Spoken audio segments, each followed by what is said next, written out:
Estevão, discípulo de Cristo, foi o primeiro mártir. Ele foi um dos 7 diáconos em Jerusalém. Um homem cheio de fé e da sabedoria de Deus. Seu martírio foi ocasionado pela fidelidade com a qual pregou o Evangelho aos entregadores e assassinos de Cristo.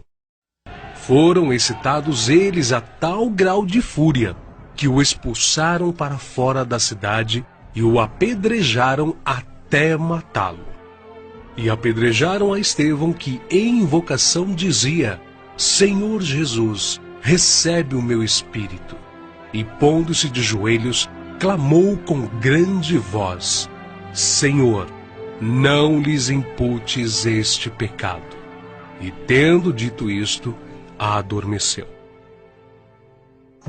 O próximo mártir que encontramos no relato de Lucas, no livro dos Atos dos Apóstolos, é Tiago, filho de Zebedeu.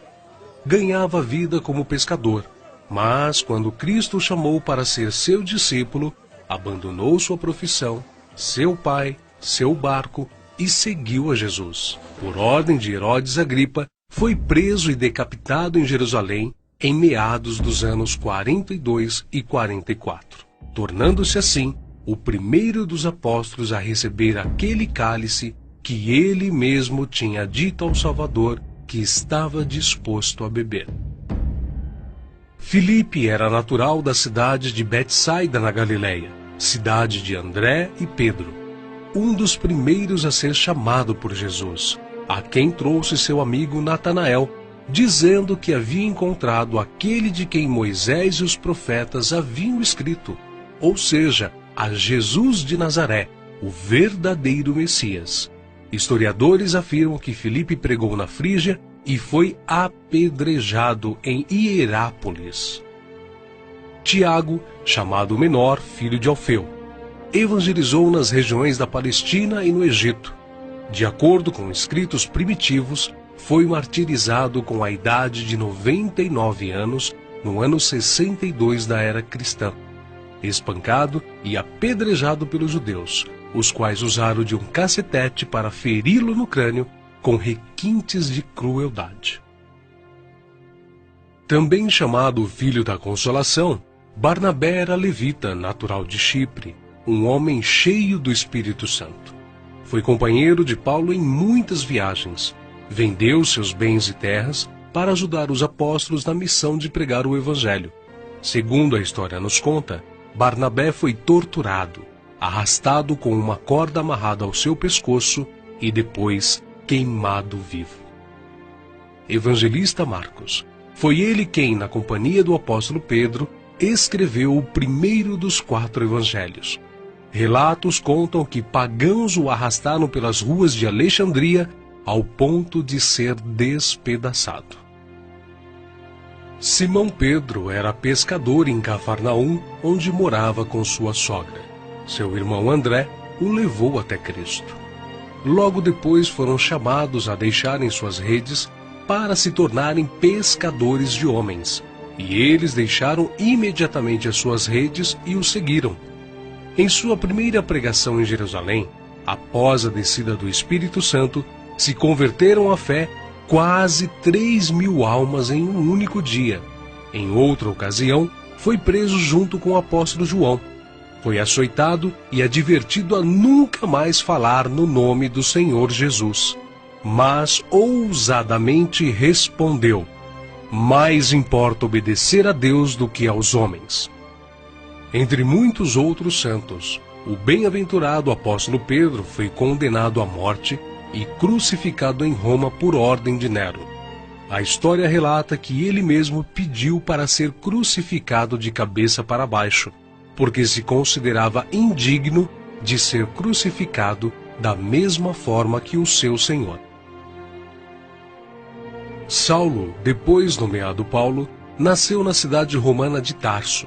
Era de descendência judaica, hebreu da tribo de Benjamim. Era um homem culto, discípulo de Gamaliel, fariseu e, sendo extremamente zeloso da lei do Monte Sinai, perseguiu furiosamente a Igreja de Cristo. E enfurecido demasiadamente contra eles, até nas cidades estranhas os persegui. sobre o que indo então a Damasco, com poder e comissão dos principais dos sacerdotes, ao meio-dia, ó rei, vi no caminho uma luz do céu que excedia o esplendor do sol, cuja claridade me envolveu a mim e aos que iam comigo. E caindo nós todos por terra, ouvi uma voz que me falava, e em língua hebraica dizia: Saulo, Saulo, por que me persegues? Dura coisa te é recalcitrar contra os aguilhões. E disse eu: Quem é, Senhor? E ele respondeu: Eu sou Jesus a quem tu persegues. Mas levanta-te e põe-te sobre teus pés, porque te apareci por isto, para te pôr por ministro e testemunha, tanto das coisas que tens visto, como daquelas pelas quais te aparecerei ainda. Paulo, que antes era perseguidor, passou a ser perseguido. De nobre, tornou-se pobre, ao ponto de passar fome, nudez, perigos e não ter pousada certa. Ele enfrentou e venceu pelo poder do Evangelho os espíritos malignos, os mágicos, os filósofos e os falsos profetas. Ele não temia homem algum, grande nem pequeno, nobre nem ignóbil, judeu nem grego, mas ensinava a palavra de Deus com toda a sinceridade, sem respeitar a aparência dos homens, para ser um servo de Cristo.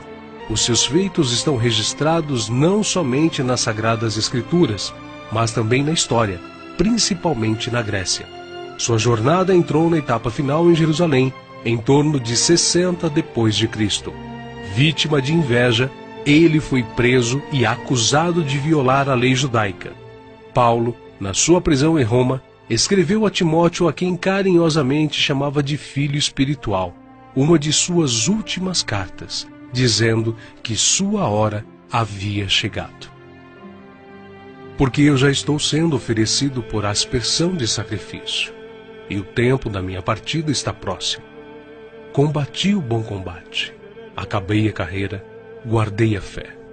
Desde agora a coroa da justiça me está guardada, a qual o Senhor, justo juiz, me dará naquele dia, e não somente a mim, mas também a todos os que amarem a sua vinda. Segundo os registros antigos, Paulo foi decapitado a mando do imperador Nero, mas suas cartas continuam vivas, testificando da verdade e do amor de Cristo até os dias de hoje.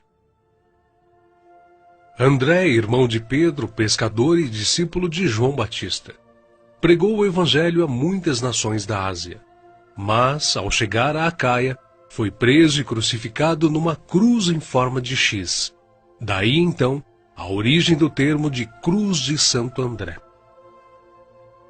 Bartolomeu tem sido identificado muitas vezes na Bíblia como Natanael. Era natural de Caná da Galileia. Recebeu de Jesus uma palavra edificante. Eis aqui um verdadeiro israelita, em quem não há dolo. Exerceu seu ministério na Anatólia, Etiópia, Armênia, Índia e Mesopotâmia. Foi esfolado vivo e crucificado de cabeça para baixo na Armênia. Tomé, também chamado Dídimo, era nativo da Galileia. Só acreditou na ressurreição de Jesus depois que viu as marcas da crucificação. Segundo a tradição, sua obra de evangelização se estendeu à Pérsia e Índia. Consta que seu martírio se deu por ordem do rei de Milapura, na cidade indiana de Madras, no ano 53 da era cristã. Foi lançado em uma fornalha. Mateus, filho de Alfeu, também chamado de Levi. Mateus foi cobrador de impostos, um publicano nos domínios de Herodes Antipas, em Cafarnaum. Os publicanos eram odiados pelos judeus, os quais consideravam esta profissão desonesta, pelo fato de se sentirem obrigados a terem que pagar impostos aos romanos. Mateus ganhava vida nesta profissão, mas Cristo o encontrou, ordenando-o que o seguisse. Mateus então abandonou seu emprego público, deixando tudo para seguir ao Senhor. Escreveu seu evangelho na língua hebraica, que foi depois traduzido para o grego por Tiago, o menor. Mateus percorreu a Judéia, a Etiópia e a Pérsia, pregando e ensinando. Segundo alguns historiadores, ele foi cravado na terra e decapitado na Etiópia. Simão Zelote era um homem que pertencia a um grupo de pessoas insurgentes, revolucionários contra o governo de Roma. Foi crucificado no fim da perseguição iniciada por Nero. Matias foi escolhido pelos apóstolos a preencher a vaga deixada por Judas. Quanto ao seu martírio, alguns escritores afirmam que os judeus o acusaram de ter blasfemado contra a lei e contra Moisés, sendo por isso sentenciado pelo sumo sacerdote a ser amarrado numa cruz e apedrejado, e por último, decapitado. O médico e evangelista Lucas foi autor do evangelho que leva seu nome e do livro de Atos. Viajou com Paulo por vários países. Relata a história que ele foi pendurado em uma oliveira pelos idólatras sacerdotes da Grécia. João, o discípulo amado, era irmão de Tiago e também pescador. Quando Cristo o chamou, ele não hesitou em imediatamente deixar suas redes, o barco e seu pai, junto com seu irmão. Foi com Pedro e Tiago, um dos discípulos mais íntimos do Senhor. Mas, sendo da vontade de Deus que seus filhos cheguem à glória através de muita tribulação e grandes dificuldades, João também não escapou. Foi enviado de Éfeso a Roma, sendo lançado num caldeirão de óleo fervente. Escapou de forma milagrosa e sem dano algum. O imperador Domiciano o enviou depois à ilha de Patmos, local destinado aos piores infratores da sociedade na época, onde recebeu então as visões do Senhor escritas no livro de Apocalipse. Nerva, o sucessor de Domiciano, o libertou. Foi o único apóstolo que escapou de uma morte violenta, morrendo de velhice. E apesar de todas essas contínuas perseguições e terríveis castigos, a igreja crescia e se espalhava por todo o Império Romano, arraigada na doutrina dos apóstolos e regada com o sangue dos santos. Tertuliano, um dos escritores da antiguidade, chegou ao ponto de dizer: "O sangue dos mártires é como a semente da igreja."